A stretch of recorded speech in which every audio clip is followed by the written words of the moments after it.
से सवाल करें कि आप प्रधानमंत्री होते तो क्या करते। मुझे प्रधानमंत्री बनना नहीं है, चुनाव लड़ना नहीं है, पर एक आम आदमी की हैसियत से कोई मुझसे पूछे कि आप प्रधानमंत्री होते तो क्या करते, मैं प्रधानमंत्री होता तो केवल 3 काम करता, सिर्फ 3 काम। पहला काम, मैं भारत देश की शिक्षा को एक कर देता। चाहे उत्तर प्रदेश में पढ़ो, चाहे यूपी में पढ़ो, चाहे बिहार में पढ़ो, चाहे गुजरात में पढ़ो, चाहे राजस्थान में, चाहे पंजाब में, एक देश एक शिक्षा। नेता का बेटा भी वहीं पढ़ेगा और मजदूर का बेटा भी वहीं पढ़ेगा। ये शिक्षा, ये प्रधानमंत्री मैं होता तो मैं पहले देश की शिक्षा को एक करता। दूसरा, मैं सारे हॉस्पिटलों को तंदुरुस्त करूंगा पहले तो, कि पूरे देश में कोई बीमारी से ना मरे। हर क्षेत्र में, हर जिला में ऑक्सीजन बनने की सुविधा हो, हमें ऑक्सीजन की सप्लाई बाहर से ना करनी पड़े, हम ऑक्सीजन खुद बनाएंगे। हम देश में खुद जो जरूरत है, आवश्यकता है।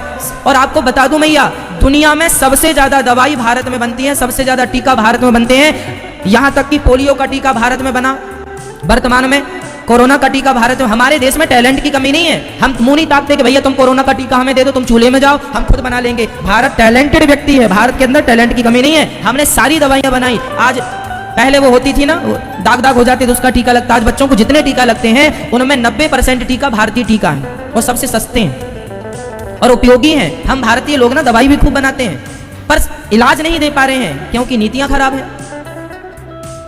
यदि मैं प्रधानमंत्री होता तो देश की चिकित्सा को एक करता, सबके लिए दवाई फ्री, सबके लिए इलाज फ्री, बीमारी से कोई ना मरे, अपनी मौत से मरे तो मरे पर बीमारी से कोई ना मरे। तीसरा, यदि प्रधानमंत्री हम होते, आम पब्लिक से पूछा जाए कोई कि आप होते प्रधानमंत्री तो क्या करते, मेरा तीसरा काम, नदियों को नदियों से जोड़ना।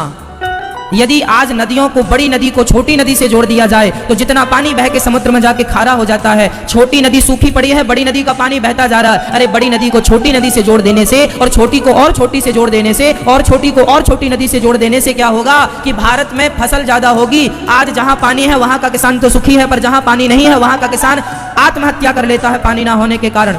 इसलिए यदि नदियों को नदियों से जोड़ दिया जाए तो लाखों किसानों का फायदा होगा और जो पानी का लेवल नीचे चला गया, पानी का स्तर, वह पानी ऊपर आ जाएगा और पानी की समस्याएं खत्म हो जाएंगी और देश को पानी मिल जाएगा।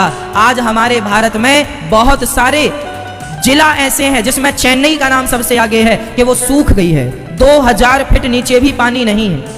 कल को आपके शहर की बारी है जहां खोदने से पानी नहीं होगा, कल आपके पास पैसा बहुत होगा मेरी माँ, पानी नहीं होगा। आज 20 रुपए लीटर पानी बिकता है और अच्छा पानी 50 रुपए लीटर बिकता है। वो दिन दूर नहीं जब 1000 रुपए लीटर पानी बिकेगा। यदि आज नहीं जाके नदियों को नदियों से नहीं जोड़ा, पानी नहीं बचाया, तालाबों का संरक्षण नहीं किया, तो वो दिन दूर नहीं जब 1000 रुपए लीटर तुम पानी पियोगे और तुम्हारी औलाद तुम्हें गाली देगी कि हमारे देश के हमारे माँ बाप ने क्या किया, पानी तक नहीं बचाया।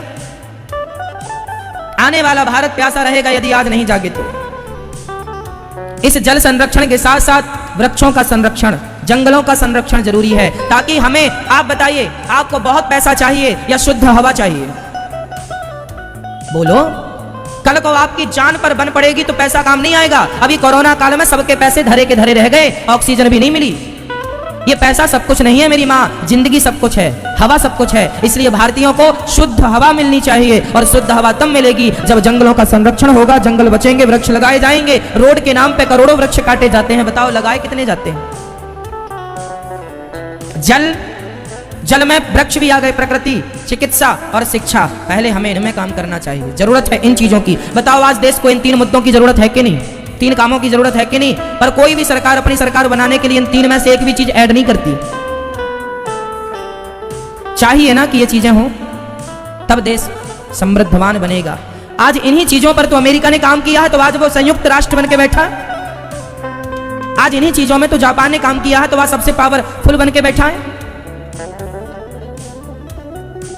चाइना हमसे आबादी में बड़ा है लेकिन फिर भी वो उस काम पे लगा हुआ है, इसलिए आज बहुत पावरफुल, ताकतवर बन के बैठा है। और हम दिनों दिन कमजोर होते जा रहे हैं। किस बात पर? इसी बात पर कि हम लोग ध्यान नहीं दे रहे हैं अपनी शिक्षा पर, अपनी चिकित्सा पर, अपने देश पर।